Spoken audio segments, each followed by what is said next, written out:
Hello. So, um, sometimes we think that we're okay. We think, why do we are am I having anxiety? We think that we're fine. We think that we're not stressing, and we are. Sometimes we will feel fine. We feel like everything is okay.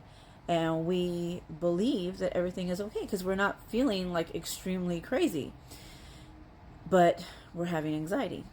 And why are we having anxiety? And you're like, well, anxiety is coming out of nowhere and I don't know what's going on and all these things. And the thing is, most of the time, you really are stressing. You really are going through some things and you just don't realize it. Or you do realize it, but since you're not feeling it, what you deem as feeling, then you suppose you're like, there's no reason for me to be having anxiety right now. Right? So that's one of the things I had to learn because I remember many times going to the ER, like back in the time, years ago when my anxiety was super bad, was worse than what it is now. I would be going to the ER or whatever, and then I would think, I'm fine. Why am I feeling these things? I would run to the ER because I was like, well, this can't be anxiety because I'm okay. Everything's fine in my life. I wasn't stressing right at this moment. This crazy thing isn't happening right now in front of me. So why am I feeling anxiety, right?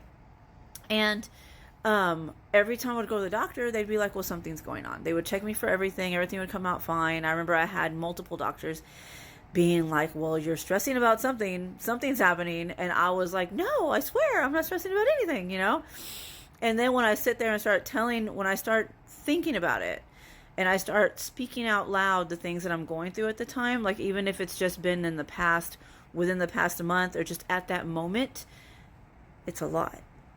And that's one thing that I had to realize is because when I'm going through things, my anxiety is my way of hiding from those things. It's like hiding from reality. It's a horrible place to hide. But it's something that I was figuring out. I figured out that I did. So I would go into my anxiety because it was like I would get, how do I explain it? I would get away from whatever was plaguing me at the moment. So like right now, recently, those of you who've been following me for a while know that my anxiety came back, not as bad as it was in the past, but it has come back, right? Somewhat. And of course, over the last 8 to 10 months, I've had things that my anxiety is supposed to be. My anxiety is definitely, there's a reason for it to be here, And so sometimes I'll be sitting here and out of nowhere, I have like the breathing issue, or I'll have where I'm feeling nauseated. The nausea is real bad for me these days. Things like that.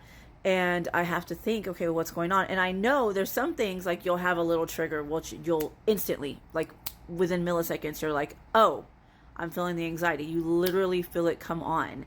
And it could be from a thought. It could be from a place that you're about to go to, or anticipatory anxiety, where you're anticipating the anxiety you're going to have when you go to a certain place or you're going to be around certain people. And but the thing is, you need to realize that you really are going through some things. So like today I was talking to my mom. We went to church and everything was great. Church was great. Oh my goodness, the sermons were amazing today, and the Bible class was great, like always. But anyway, we were coming back from church, and we had to drop off my husband at work. And I started telling her, I was like, I am so tired of this. Like, I don't understand why my anxiety came back. I was talking to Krista. Those of you who've been following me forever know who Krista is. Last night even, and I was like, my anxiety was gone. And then now it came back, and I was like, what the heck, And I know why. I was talking to my friend, talking to my mom today, and I started naming off things that I've been going through over the past 8 to 10 months, and realizing, wow, Like, of course I have anxiety. Of course I'm feeling the things that I'm feeling, you know?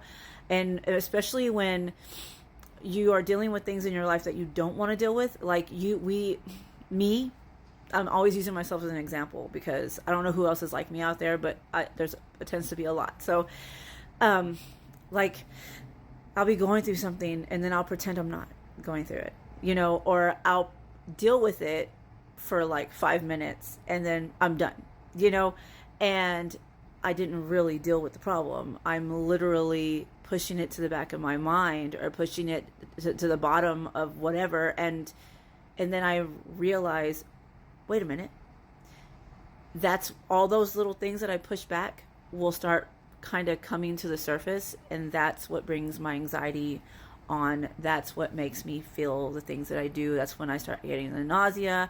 I wake up in the morning with nausea. You know, you wake up, there's if you read about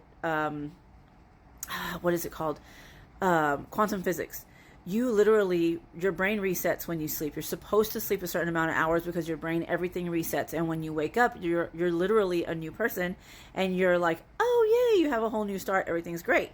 People with anxiety or depression or other things like that tend to, as soon as you wake up, you're like, oh, I remember I'm depressed. Oh, wait, I remember I got anxiety. Oh, I remember I was having nausea and couldn't breathe. All of a sudden you're having nausea and you can't breathe because you remembered that. That's actually, it isn't because you actually have those things. It's because you're remembering that, and then your brain is like, oh yeah, that's what you have. I think I've talked about it before. Your inner dummy, your id, your inner dummy, your brain believes anything you tell it. So if you tell it you have anxiety, if you tell it you have depression, if you tell it, you know, oh, I'm feeling nausea all the time, like I just said, right? Well, I just told you I've been dealing with the nausea thing. Because and this is something else I wanted to bring up. So I do experiments on myself. So I've told you all this before. Those of you who've been following me forever. I do experiments on myself, and I've actually done this where I'll tell myself, okay, so I tell myself I'm fine, I'm okay, I'm great. Like, I'll be like, what I do is I tell God, I'm like, Lord, you're in control. You're in control. Take this away from me. And you know that all those feelings, everything, my anxiety, everything will go away for whatever amount of time. And then all of a sudden it comes back because I start thinking, oh my gosh, I forgot my anxiety. I have anxiety. I'm dealing with anxiety right now. I can't breathe, you know, whatever. And then it all comes back. And the fact that it goes away and comes back like that, or like at all, or that I've been dealing with certain symptoms for a super long time, that usually tells you that it really is anxiety. It really isn't anything like physically crazy, because it's anxiety. And it's horrible because it's a mental thing. And it's like, you can't, you know, put a cast on your brain. You can't, you know, put a bandage over that spot, you know, that's doing that to you. It's something that you're stuck with and you're trapped there. You can't run away from it. You can't lock the door and decide I'm going to deal with you later. You know, I mean, I guess you can in a sense, but you really can't. And that's what makes anxiety really hard. Anxiety, depression, those kind of things, because you can't run from yourself. You literally have to deal with it. It's like one of those relationships that you really have to sit down, talk this out. Let's figure out a plan. You know, you can't run away from yourself. You can't run away from your brain. And I think that makes it really hard sometimes. But anyway, I just thought I'd bring that up to you guys. All right. Love you guys. Remember, you're not alone.